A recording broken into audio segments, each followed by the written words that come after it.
こんにちは。今日は6月2日です。火曜日です。Today is Tuesday, June 2nd. Urbdale Food Pantry is open Monday, Wednesdays, and Thursdays from 10 a.m. to 1 p.m. and 2 to 5 p.m. Grab-and-go meals for children ages 1 to 18 are at 6 locations, 5 days a week. Those locations are Timberland at Meredith from 11 to 11:20, Bristol Ridge from 11:30 to 11:50, and Cross Creek from 12 to 12:30. Elementary schools, Jensen Elementary from 11 to 11:20, Karen Acres from 11:30 to 11:50, and Valerius from 12 to 12:30.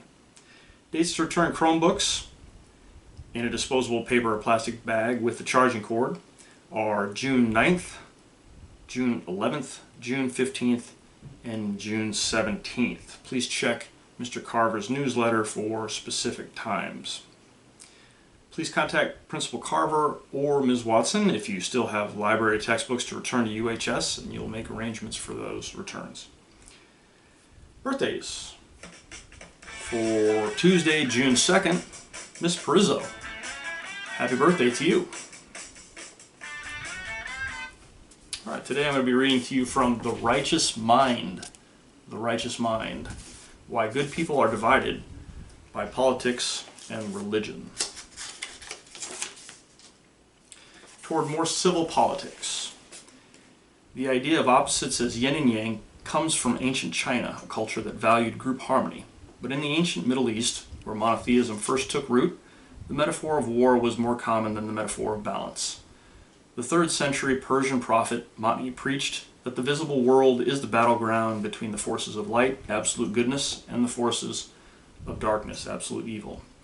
Human beings are the front line in the battle. We contain both good and evil, and we each must pick one side and fight for it. Mani's preaching developed into Manichaeism, a religion that spread throughout the Middle East and influenced Western thinking.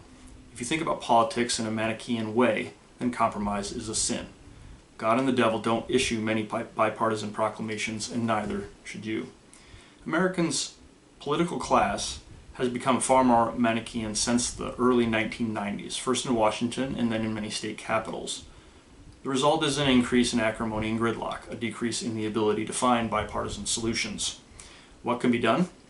Many groups and organizations have urged legislators and citizens alike to take civility pledges, promising to be more civil and to view everyone in positive terms.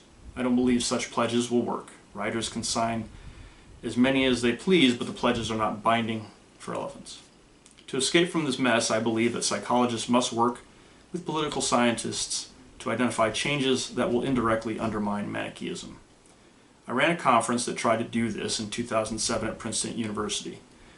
We learned that much of the increase in polarization was unavoidable. It was the natural result of the political realignment that took place after President Lyndon Johnson signed the Civil Rights Act in 1964. The conservative southern states, which had been solidly Democratic since the Civil War, because Lincoln was a Republican, then began to leave the Democratic Party. And by the 1990s, the South was solidly Republican. Before this realignment, there had been liberals and conservatives in both parties, which made it easy to form bipartisan teams who could work together on legislative projects. But after the realignment, there was no longer any overlap, either in the Senate or in the House of Representatives. Nowadays, the most liberal Republican is typically more conservative than the most conservative Democrat. And once the two parties became ideologically pure, a liberal party and a conservative party, there was bound to be a rise in Manichaeism. But we also learned about factors that might possibly be reversed. The most poignant moment of the conference came when Jim Leach, a former Republican congressman from Iowa, described the changes that began in 1995. Newt Gingrich, the new Speaker of the House of Representatives, encouraged the large group of incoming Republican congressmen to leave their families in their home districts rather than moving their spouses and children to Washington. Before 1995, congressmen from both parties attended many of the same social events on weekends. Their spouses became friends, their children played on the same sports teams. But nowadays, most congressmen fly to Washington on Monday night, huddle with their teammates, and do battle for 3 days and then fly home on Thursday night. Cross-party friendships are disappearing. Manichaeism and scorched earth politics are increasing.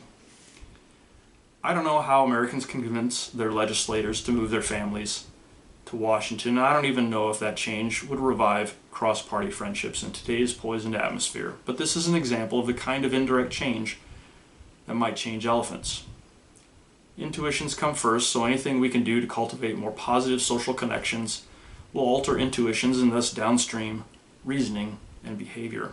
Other structural changes that might reduce Manichaeism include changing the ways that primary elections are run, the ways that electoral districts are drawn, and the ways that candidates raise money for their campaigns.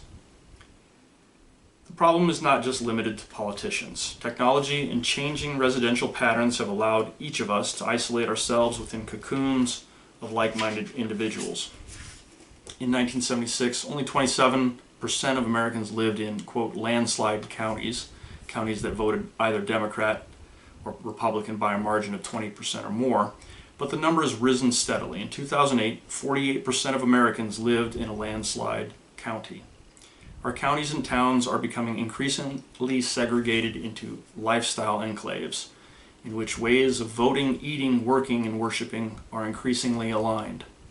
If you find yourself in a Whole Foods store, there's an 89% chance that the county surrounding you voted for Barack Obama. If you want to find Republicans, go to a county that contains a Cracker Barrel restaurant. 62% of these counties went for McCain. Morality binds and blinds. This is not just something that happens to people on the other side. We all get sucked into tribal moral communities. We circle around sacred values and then share post hoc arguments about why we are so right and they are so wrong. We think the other side is blind to truth, reason, science, and common sense, but in fact, everyone goes blind when talking about their sacred objects. If you want to understand another group, follow the sacredness. As a first step, think about the 6 moral foundations and try to figure out which 1 or 2 are carrying the most weight in a particular controversy. And if you really want to open your mind, open your heart first. If you can have at least one friendly interaction with a member of the other group, you'll find it far easier to listen to what they're saying and maybe even see a controversial issue in a new light. You may not agree, but you'll probably shift from Manichaean disagreement to a more respectful and constructive yin-yang disagreement. And that's from The Righteous Mind. Have a great day, UHS.